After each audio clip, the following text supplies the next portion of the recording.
The same thing take place after October 7th with the White House green lighting Israel's genocidal military operation in the Gaza Strip on the basis of lies, deceptions, and distortions of half-truths spun straight out of Netanyahu's office and into the mouth of Biden, starting with the 40 beheaded babies lie. But one of the greatest lies that hasn't been unpacked yet, which I delved into at the Gray Zone, was what actually took place on October 7th, and raising the question of how many Israelis were actually killed by the Israeli military using the same doctrine of disproportionate force and the indiscriminate use of heavy weapons that we're now seeing in the Gaza Strip, and it appears that the death toll was pretty high.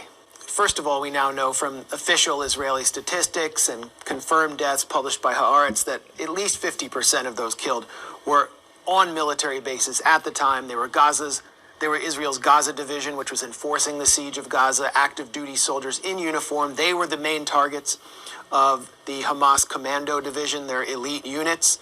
And U.S. media Western media never showed the video shot by Hamas and Islamic Jihad commandos by GoPro cameras of them killing these soldiers who had been previously killing them in many military operations. They turned to the killing of civilians or non-Israeli non-combatants in order to create political space for what was to come next, the Israeli operation inside Gaza. Now, it's clear that in the attempt to take captives, Hamas militants did kill civilians. They were shot with Kalashnikovs. Some may have been killed with grenades. Those were the only weapons they carried.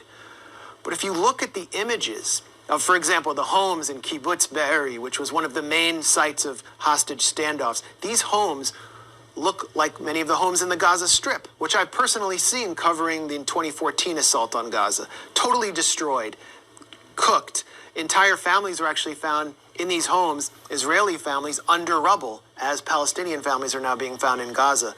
If you look at cars which were fleeing the Nova Electronic Music Festival, these cars were completely charred, melted, and many of the bodies that were found inside were also charred. And all of these images were taken and presented to Western media in various screenings and through these websites as casualties of Hamas's savagery, that they burned people alive, that they burned entire families alive.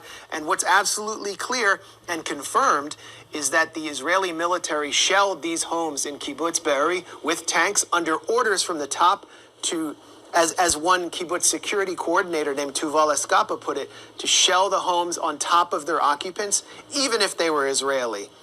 And we can go through so many other testimonies produced in Hebrew media, which I synthesized in my report, to show a systematic campaign of friendly fire ordered from the top of the Israeli military to prevent Hamas militants from taking captives into the Gaza Strip.